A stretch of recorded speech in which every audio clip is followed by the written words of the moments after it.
mentira. Então o título da mensagem de hoje, para você que anota, é Verdade misturada com heresia, sedução e mundanismo.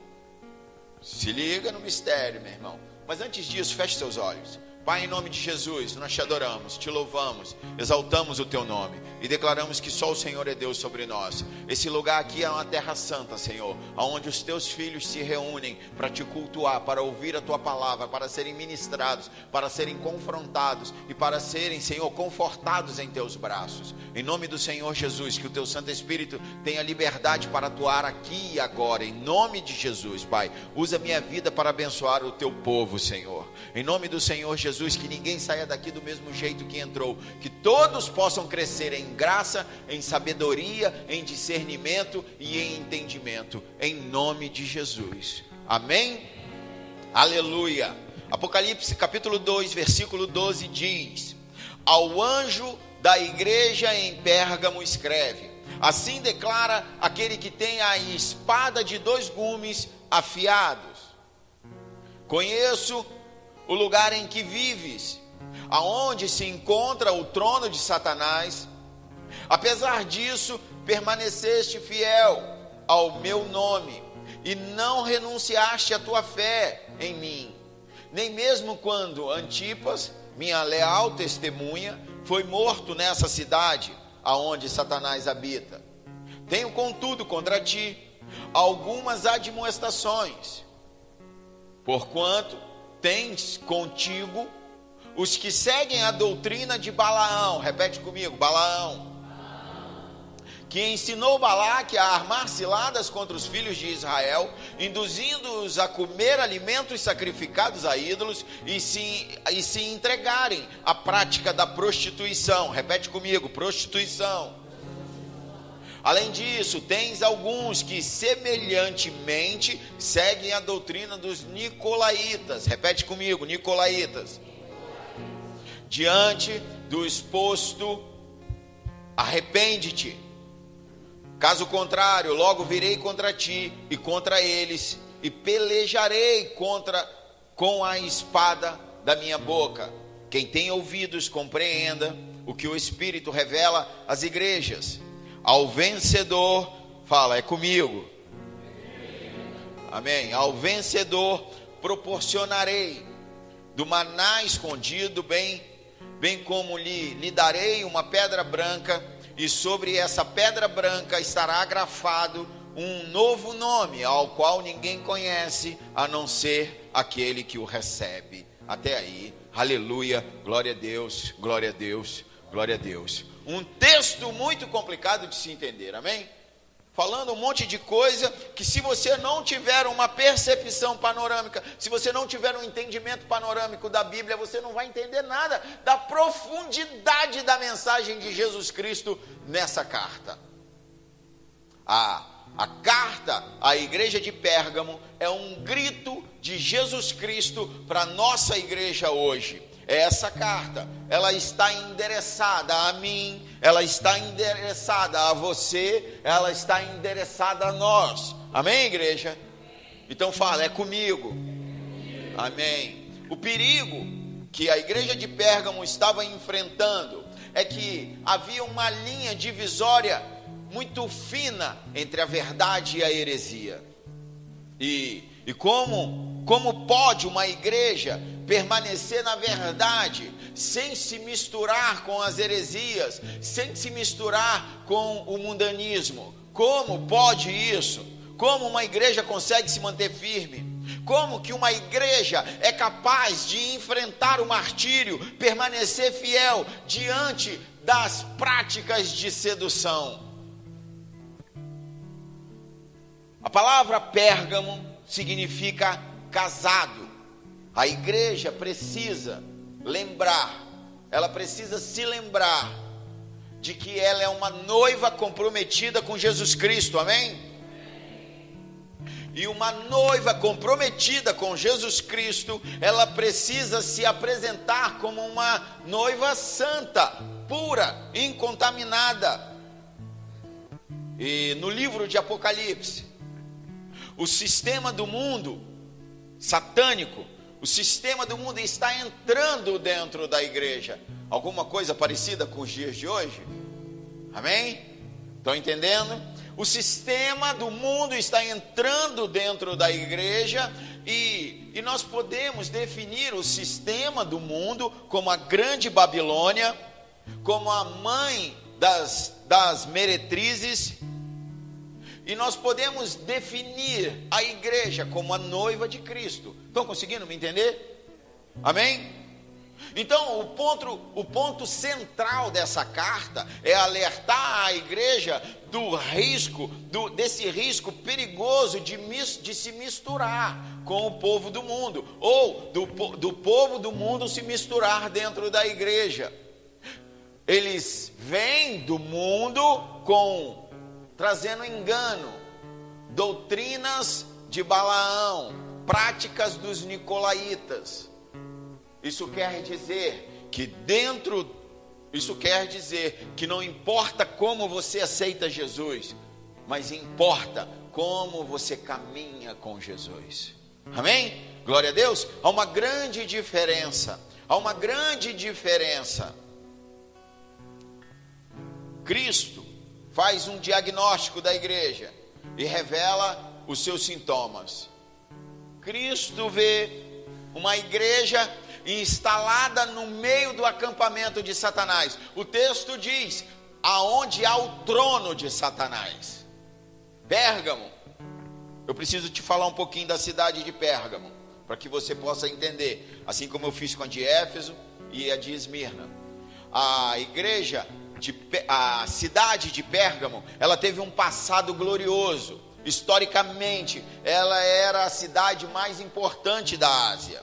Segundo Plínio, ela era a cidade mais famosa da Ásia. E ela começou a se destacar depois da morte de Alexandre o Grande, no ano de 333 a.C. Ela foi capital da Ásia durante quase 400 anos. O último rei de Pérgamo foi Átalo III. E esse rei, antes de morrer, ele fez um testamento entregando a cidade para Roma. Roma recebeu a cidade de Pérgamo como herança. Então, Pérgamo, na época que havia a igreja lá, pertencia por direito, não era por guerra, não era por tomar, era dele, era herança, a Roma. Então, a primeira província na Ásia a pertencer a Roma era a cidade de Pérgamo. Pérgamo era um importante centro cultural. Era um centro cultural maior do que Éfeso, maior do que Esmirna. Lá tinha uma famosa biblioteca que continha cerca de 200.000 pergaminhos. Era a segunda maior biblioteca do mundo, só perdia para a de Alexandria. Pergaminho deriva da palavra Pérgamo. Por quê? Porque no século 3 antes de Cristo, Eumenes, repete comigo, Eumenes era o rei de Pérgamo, e ele resolveu transformar a biblioteca de Pérgamo na maior biblioteca do mundo. Bom, aí ele convenceu um grande bibliotecário, Aristófanes de Bizâncio, que era o bibliotecário de Alexandria, a vir para Pérgamo. Bom, quando ele fez isso, querendo tornar a maior biblioteca, Ptolomeu, rei do Egito, se revoltou e embargou o envio de papiro, que era o que era usado até aquela época para se escrever. Então, diante dessa crise, o rei lá, Eumenes, ele inventaram o papiro. E começou assim o pergaminho, se chamar de pergaminho. E Pérgamo se gloriava desses conhecimentos. Mas por que eu estou falando esse monte de coisa para você? Que você pode falar cultura inútil, né? Não. Eu estou te falando isso tudo para que você saiba que diante de uma dificuldade há uma saída. Se encontra uma saída. Se é assim para o mundo, quanto mais para nós que temos o Espírito Santo. O que eu estou dizendo aqui é que diante de uma crise, que diante de um aperto, o que é que você pode fazer? Busca no Senhor, porque Ele vai te dar a solução. Amém? Aleluia! Então vamos voltar para Pérgamo. Pérgamo era um destacado centro de paganismo. Lá em Pérgamo ficava um grande panteão. O que é um panteão? É um lugar onde se tem vários deuses. Ali havia altares de vários deuses. No topo da Acrópole ficava o famoso templo dedicado a Zeus, uma das 7 maravilhas do mundo. Todos os dias se levantava fumaça dos sacrifícios prestados a Zeus. Em Pérgamo havia um culto a Esculápio. Repete comigo, Esculápio. Esculápio tinha um apelido de Salvador. Quem era Esculápio? Quem é esse cara? Esculápio, você conhece o símbolo dele. Qual é o símbolo dele? 2 cobras em volta de um bastão. É o símbolo da medicina hoje. Há muito tempo é o símbolo da medicina, né? Desde essa época. Então, todas as vezes que se via aquele símbolo, que se rendia aquele símbolo, estava se adorando a Esculápio. Nessa época de Pérgamo, Esculápio tinha cerca de 200 templos espalhados pelo mundo, e a central, a sede disso tudo, era em Pérgamo. Lá também, agregado a esses templos, havia a escola de medicina, que se misturava com o misticismo, com a ciência e com a crendice. E todas as curas era atribuído ao deus serpente, era atribuído a Esculápio. Então, quando se curava através dos remédios, das curas que conseguiam, eram tudo entregue, toda a reverência era entregue ao deus Esculápio. Isso quer dizer o quê? A antiga serpente agora se apresenta como a bondosa serpente, como aquela que cura, como aquela que traz salvação, porque o teu problema tem jeito, e o jeito é na serpente, é o Deus serpente. É assim que se vivia lá em Pérgamo. Em Pérgamo estava também um centro asiático do culto ao imperador.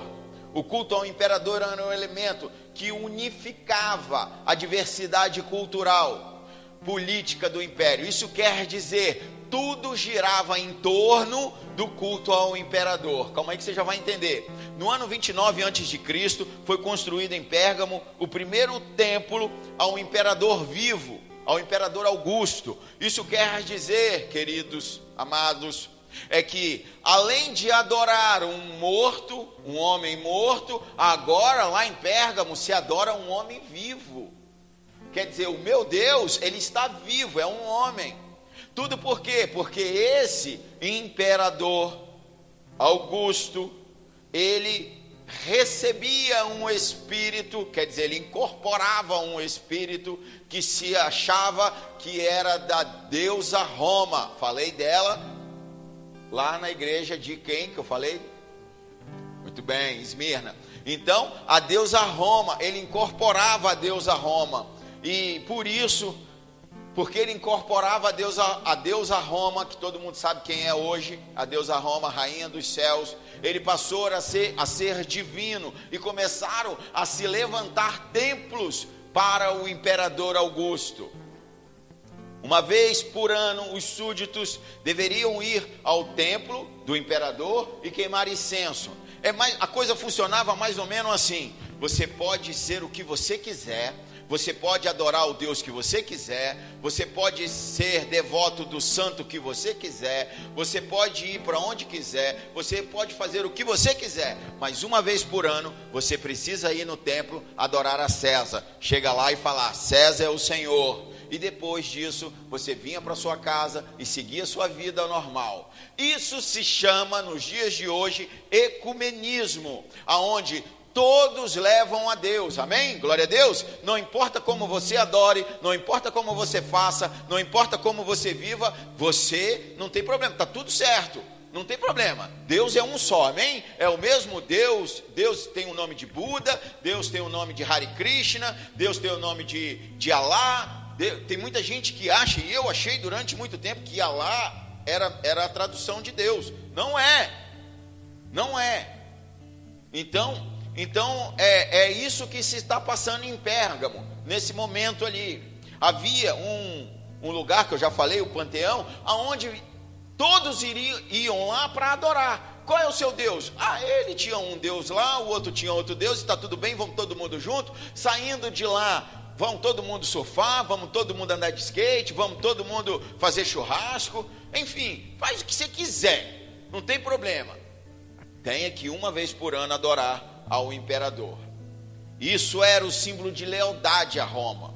Uma cidade eclética, mais ou menos assim como Vila Velha, de espírito aberto, onde a liberdade religiosa reinava, desde que uma vez por ano fosse lá adorar ao imperador.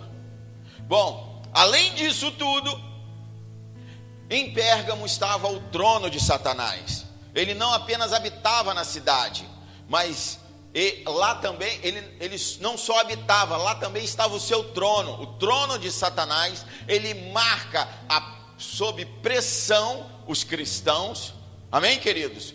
Com sedução e perseguição. Onde Satanás reina, predomina a cegueira espiritual, predomina a crendice, floresce o misticismo, propaga-se o paganismo, a mentira religiosa, bem como a perseguição e a sedução, a perseguição ao povo de Deus e a sedução ao povo de Deus. Em Pérgamo estava um panteão onde vários deuses eram adorados, e isso é um atentado contra Jesus Cristo, contra o nosso Senhor. Em Pérgamo, as pessoas buscavam a cura através do Deus da serpente, e isso é um atentado ao Espírito Santo. Nós precisamos centrar as nossas esperanças em Jesus Cristo. Em mais nada, é só Jesus Cristo. É dele que vem todo o poder, é nele que devemos esperar, é para ele que temos que orar, amém? Em Pérgamo estava o culto ao imperador, onde as pessoas queimavam incenso e adoravam a César como Senhor. E isso é uma conspiração das trevas para destronar Jesus Cristo. Cristo não apenas conhece a igreja, como falamos no capítulo 1, ele anda no meio dos candelabros com seus pastores na mão. Lembram disso? As estrelas na mão que representam os pastores e no meio da igreja andando. Ele não apenas conhece a sua igreja, mas ele sabe também o contexto da cidade onde a igreja está inserida. Ele conhece as tribulações que a igreja enfrenta, ele conhece as tentações, ele sabe o que está assediando as igrejas, ele sabe o ambiente em que ela vive. Cristo sabe do que a igreja está rodeada, ele sabe dessa sociedade que não é cristã, que não tem os princípios bíblicos, que tem os princípios mundanos. Ele sabe das heresias bombardeando as igrejas. Cristo vê uma igreja capaz de enfrentar até a morte por causa do seu nome. Cristo olha para a igreja de Pérgamo e vê que é uma igreja que resiste às heresias, às seduções. Cristo conhece a lealdade dessa igreja. E a respeito do culto, do poder do culto pagão a Zeus, a Esculápio, ao imperador, os crentes dessa igreja, mesmo assim, estavam professando o nome de Jesus Cristo. Apesar de viver numa cidade idólatra, apesar de viver numa cidade cheia de sedução, havia crentes fiéis, amém? Nós queremos que aqui também há crentes fiéis. Havia crentes que haviam mantido a sua convicção religiosa. Havia crentes naquela cidade, cristãos, naquela igreja, que mantinha a sua convicção teológica, mesmo em meio a essa torre de Babel, a perseguição religiosa não intimidou aqueles crentes. A igreja, parte da igreja, podemos dizer assim, suportou as provas extremas. Antipas, pastor da igreja de Pérgamo, assim como Policarpo. Quem lembra de Policarpo? Como é que Policarpo foi morto? Falei domingo, hein? Esqueceram de Policarpo. Queimado, Josi, obrigado. Morreu queimado na arena. Antipas, pastor de Pérgamo, foi colocado dentro de um boi de bronze. Imagina agora um boi feito de bronze, onde tinha uma abertura que enfiava a pessoa dentro, fechava, depois pegava esse boi e colocava no fogo. O bronze esquenta até o ponto de ficar vermelho, e o pastor está lá dentro. Talvez tenha morrido queimado, talvez tenha morrido assado, sufocado, mas ele não negou o nome de Jesus Cristo. Assim como Antipas com 86 anos, Policarpo com 86 anos é levado para a fogueira. Agora que Antipas é levado e colocado dentro de um boi de bronze. Satanás quer nos assustar, amém? E o Estado Islâmico está fazendo isso muito bem. Está assustando a muitos. Mas Cristo não vai nos abandonar. Cristo olha para a igreja de Pérgamo e diz que parte da igreja começa a negociar a verdade, começa a negociar os princípios.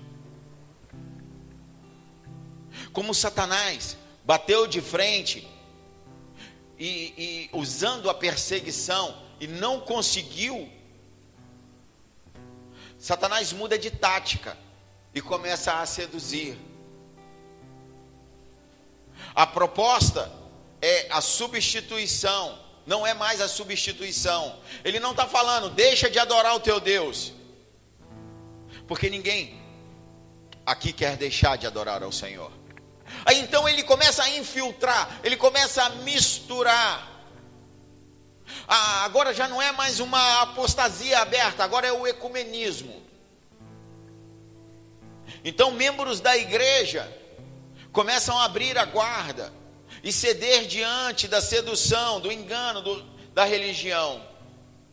Na igreja havia crentes que permaneceram fiéis, enquanto outros estavam se desviando da verdade. Numa mesma congregação, há aqueles que permanecem firmes e aqueles que caem. Numa mesma congregação, num grupo pequeno como o nosso, há aqueles que permanecem firmes e há aqueles que caem. Cristo está vendo e está alertando. Cristo vê uma igreja que começa a ceder às pressões do mundo. Ele diz sobre os que seguem Balaão. Para você que não sabe da história de Balaão, eu vou resumir ela o máximo possível. Balaão é um cara que tem dons do Espírito, é um profeta do Senhor. Mas Balaão vendeu o seu dom por dinheiro. Balaão já não queria, ele não queria servir a Jesus, ele não queria servir ao Senhor, amém? E aí ele queria ganhar dinheiro. Balaque tinha dinheiro para oferecer, e ofereceu dinheiro, vai e profetiza contra o povo de Israel. Tem alguém aqui que é de Israel? Profetiza contra o povo de Israel. Balaão se prostituiu. O Deus de Balaão agora era o dinheiro. Mas quando Balaão vai amaldiçoar o povo de Israel, Balaão abre a boca e não sai maldições, só sai bênçãos. Ele só consegue abençoar. E Balaque ficou nervoso. Mas Balaão dá a estratégia para Balaque. Um homem que era para fazer o bem para o povo de Deus, amém? Um homem que recebeu dons do Espírito Santo, um homem que era para ser usado para o Senhor, para abençoar o povo de Deus, agora começa a agir contra o povo de Deus. Por isso não se engane, há muitos falsos profetas nos altares do Senhor, há muitos homens usando o poder de Deus contra o povo de Deus. E ele diz para Balaque: não adianta. Não é assim, com espada não vai dar certo, porque eles lutam bem. E deve ter falado das miríades de anjos, eu não sei o que Balaão falou para Balaque. Mas aí Balaão dá um conselho, olha só, vamos seduzir os homens. Vamos botar umas moças bonitas lá no meio.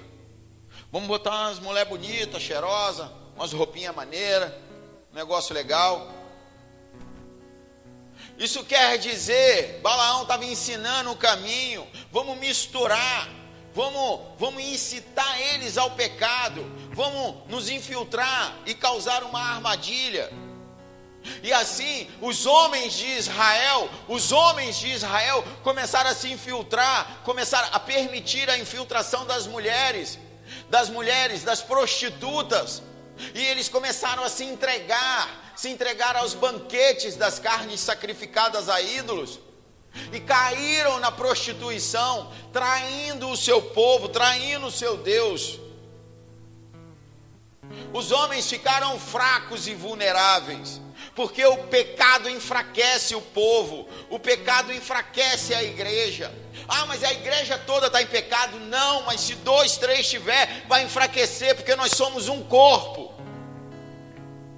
E é por isso que nós precisamos nos unir em santidade, nos unir em oração, nos unir em intercessão e adoração. A igreja só é forte quando ela é santa.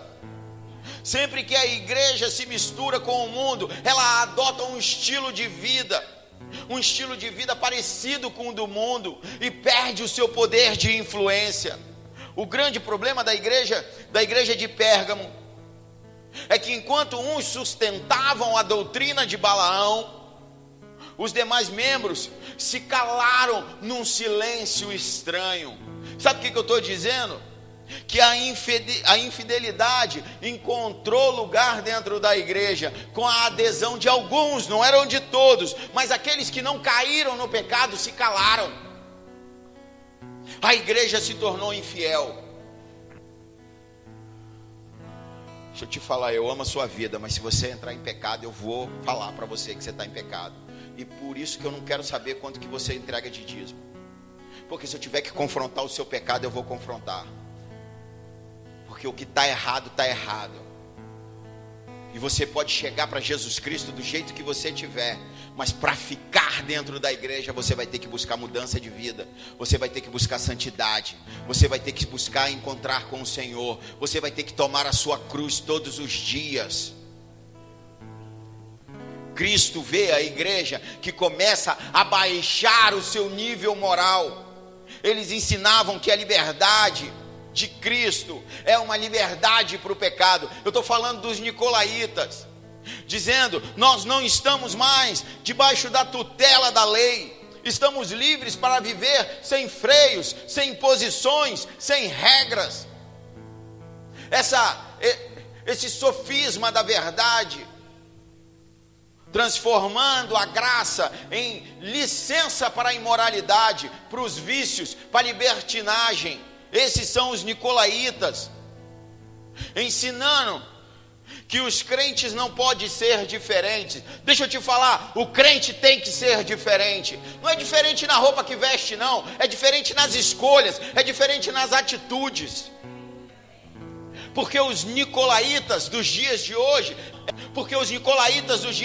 são os desengrejados. Porque os nicolaítas dos dias de hoje é a graça pela graça, tornando a graça a graxa. Deixa eu te falar, pecado é pecado, e você precisa de buscar a santidade. Está errado, tem que mudar de vida. É uma caminhada, é todo dia um dia, mas você precisa de mudança de vida. E não é por causa da graça que eu tenho liberdade para viver em pecado. Fornicação, sexo fora do casamento, prostituição, sexo sem ser com o seu cônjuge, tudo isso está errado. Vícios, drogas, fofoca, calúnia. A igreja está lotada desses pecados. Nicolaítas, muda de vida ou vai queimar no fogo do inferno. Quanto mais eles pregavam que quanto mais pecar, maior era a graça. Quanto mais se pecar, mais você entra na graça. É mentira de Satanás. Porque quem entrou na graça luta contra o pecado, busca a santidade. Quanto mais se entregar ao apetite da carne, maior será a oportunidade de perdão. Era isso que eles pregavam. Mentira de Satanás. Eles faziam apologia ao pecado. Não tem problema, pode ir para rave, tá tranquilo, chapa, cai para dentro, beijar na boca, primeiro que aparecer, transar, não tem problema, tá tudo tranquilo, vamos embora, estou na graça, amanhã eu volto para a igreja, amanhã eu estou lá, o Senhor me perdoa. Mentira de Satanás. Para haver perdão é necessário ter arrependimento. O perdão não é de graça, é pela graça. Mas não existe perdão sem arrependimento. Arrependimento não é remorso. Arrependimento é mudança de vida, é escolha. Os nicolaítas defendiam que os crentes tinham que ser iguais aos do mundo, que eles deviam se conformar com o mundo. E Cristo diz na carta à igreja de Éfeso, que ele odeia as obras dos nicolaítas. Ele odeia os nicolaítas. Ele odeia o pecado. E o pecado que não era tolerado lá em Éfeso, agora é permitido em Pérgamo. Cristo olha para aquilo, olha e faz um diagnóstico da igreja e identifica a fonte do pecado. Porque deixa eu te explicar uma coisa: o teu problema não é o teu pecado, o teu problema é a fonte do teu pecado. O teu problema é a raiz que tem que ser arrancada. Não adianta mexer no fruto, porque o fruto vai brotar de novo. Nós precisamos ir na fonte do pecado. E Cristo fala isso muito bem, a fonte do pecado. No caso da igreja de Pérgamo, a fonte do pecado era o trono de Satanás. A igreja vivia aonde Satanás habitava, aonde o trono de Satanás estava. Satanás não só habitava Pérgamo, ele também governou Pérgamo. Satanás era a fonte de todos os pecados aos quais os membros daquela igreja estavam sucumbindo. Alguns membros estavam por causa do sistema satânico, seus numerosos templos, santuários, altares, labirintos de filosofia anticristã. É o que mais nós temos nos dias de hoje. A tolerância à imoralidade dos nicolaítas. Tudo isso junto, debaixo de um domínio maligno. Nós precisamos apagar das nossas cabeças aquela imagem de Satanás medieval, aquela imagem de Satanás, ou então do desenho animado, vermelho. Quem já viu o diabinho vermelho? Um rabinho, né? Até bonitinho ele, engraçadinho, não é? Legal. Tem muita gente que está achando que Satanás é assim. Ou então está achando que ele é um chifrudo, né? O bode, fedorento, cheiro de enxofre, está achando que é assim. Mas só que a Bíblia diz que ele é um ser espiritual inteligente, poderoso. Jesus chamou ele de príncipe deste mundo. Paulo chamou ele de príncipe da potestade do ar. Ele tem um trono, um reino, e sob seu comando ele tem um exército de demônios, de espíritos malignos, identificado nas escrituras como os dominadores deste mundo tenebroso, forças espirituais do mal nas regiões celestiais. É contra esses que nós estamos. São esses que estão contra a igreja do Senhor Jesus. Tem alguém aqui que é a igreja do Senhor? Pérgamo era um lugar sombrio, tipo Vila Velha assim. A Pérgamo estava mergulhada na confusão mental das heresias. Lá havia o reino de Satanás, aonde as trevas reinavam e ele era dominado por essas trevas, porque Satanás odeia a luz. Ele é mentiroso, enganador, ele cega o entendimento do povo, ele instiga os homens a pecar, a entrar no erro. Você precisa entender que você tem um inimigo. Você precisa entender que o plano espiritual ele é mais real do que o natural, e de que todas as tuas ações estão sendo registradas por uma multidão de testemunhas, para o bem e para o mal. Anjos e demônios estão vendo todas as tuas escolhas. Jesus Cristo dá o diagnóstico da igreja e julga os que se rendem ao pecado. Jesus exorta os pecadores ao arrependimento. A igreja precisa de arrependimento. Cada um de nós precisa de arrependimento. A igreja precisa expulsar o pecado, de tolerar os erros doutrinários. A igreja precisa expulsar o pecado da libertinagem moral. A igreja precisa se arrepender do seu desvio de conduta, do seu desvio moral. A verdade é a palavra de Deus. Essa é a verdade. O pecado não deixou de ser pecado, porque o mundo evoluiu, porque é normal lá fora. Todo mundo faz. Muita gente está usando. Muita gente está indo para o inferno todo dia. Embora o juízo caia sobre os que se desviam, a igreja toda é disciplinada e envergonhada por isso. A igreja precisa se arrepender da tolerância ao erro, mesmo que alguns membros se desviaram. Todos devem se arrepender de tolerar o pecado.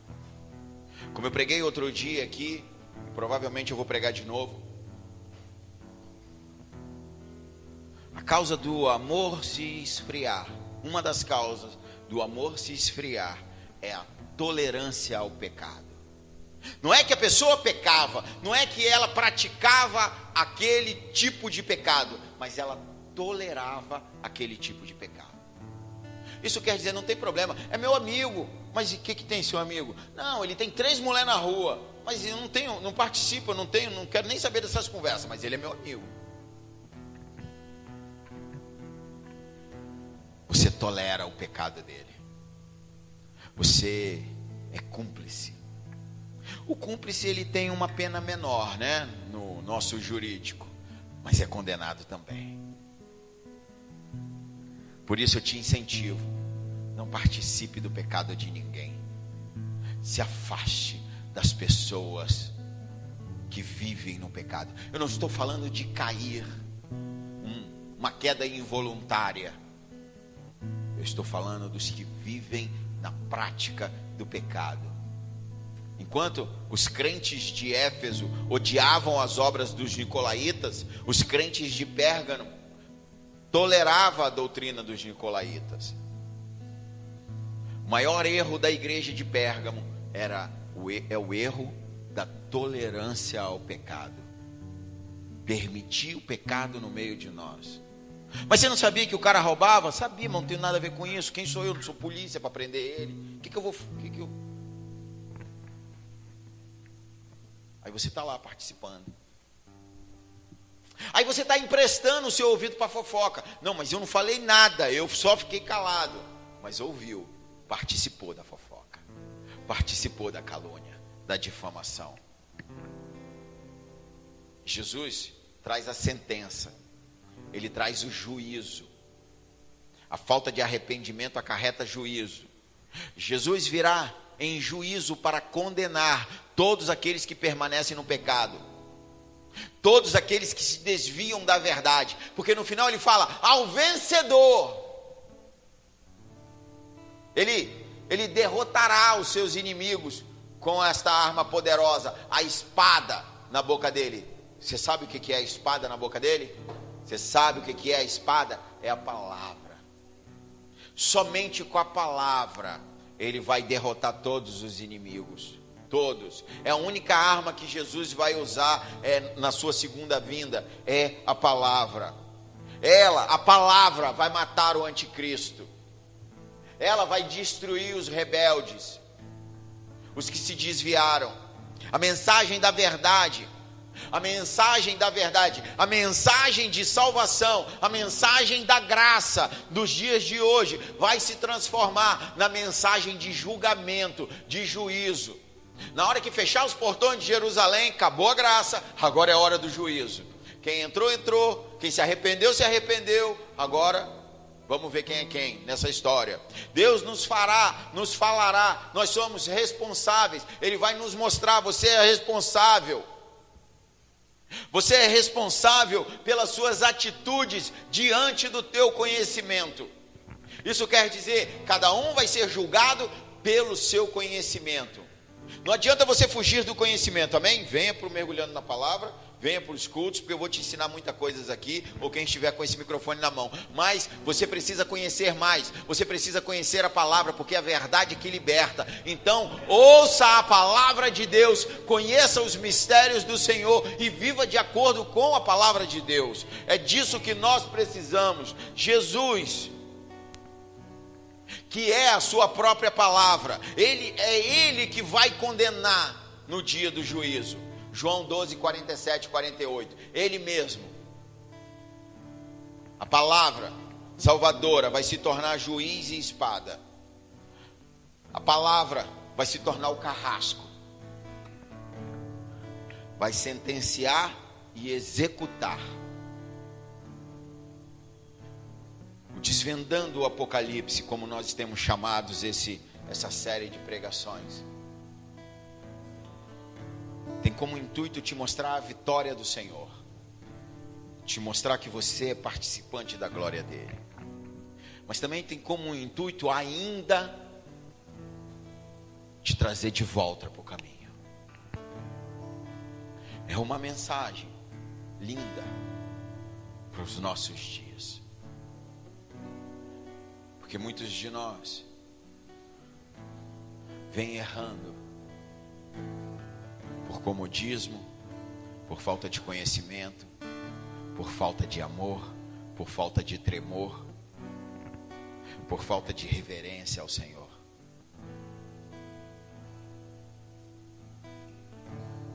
Nós sabemos que o último dia está chegando.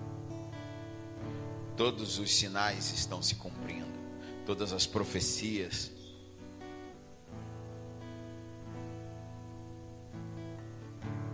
O presidente do Irã falou ontem ou hoje, eu não sei, que em 25 anos não haverá mais judeus. Vai matar geral, tudo.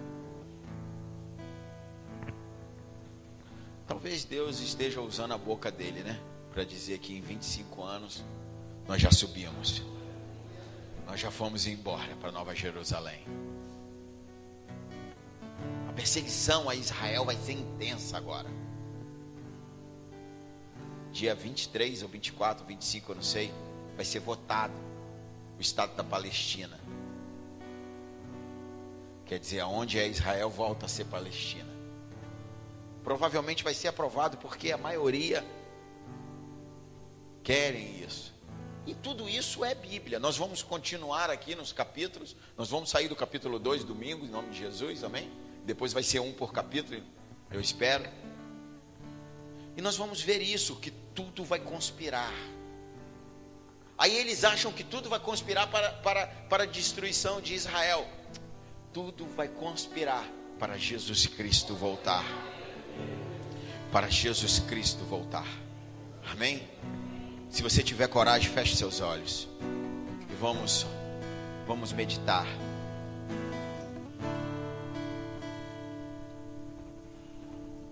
Jesus Cristo dá o diagnóstico à igreja.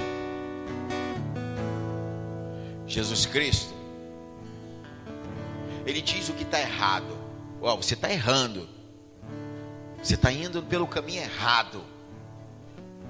Jesus Cristo mostra o caminho certo. Ele fala: arrepende-te. E no versículo 17, no último versículo da carta à igreja de Pérgamo, Ele dá prêmios aos vencedores. Ele diz: os vencedores comerão do maná escondido. No deserto, Deus mandou o maná. Êxodo 16. Quando cessou o maná, quando entraram na terra prometida, foi colocado o maná num vaso. E esse vaso dentro da arca. Êxodo 16, 33, Hebreus 9, 4. Com a destruição do templo, conta uma lenda judaica que Jeremias, gosto muito de Jeremias, que Jeremias escondeu o vaso com maná numa fenda no Monte Sinai. E lá, os judeus, os rabinos, eles dizem que quando o Messias chegar, aleluia, vem Senhor, o maná vai ser achado. Esse vaso com maná vai ser achado. Mas o que Jesus Cristo quer dizer quando Ele diz: você receberá o maná escondido? O que Jesus Cristo diz quando quer dizer quando Ele diz: aos vencedores receberão o maná escondido? Receber o maná escondido significa desfrutar das bênçãos da era messiânica. Isso quer dizer desfrutar do poder de Deus, do poder de Jesus Cristo reinando sobre nós. O maná escondido se refere a um banquete permanente no céu. Aqueles que rejeitaram o luxo da comida, das comidas idólatras nesta vida, terão o banquete com as iguarias do céu. Aqueles que venceram vão se alimentar dos banquetes no céu. E o maná é o pão do Senhor, Êxodo 16. Em Salmo 78 diz que é o cereal do céu. É um alimento espiritual, um alimento celestial. Mas nós sabemos que Jesus é o pão do céu. É o pão que desceu do céu. Isso quer dizer que o maná escondido quer dizer Jesus Cristo em glória nos alimentará, nos sustentará.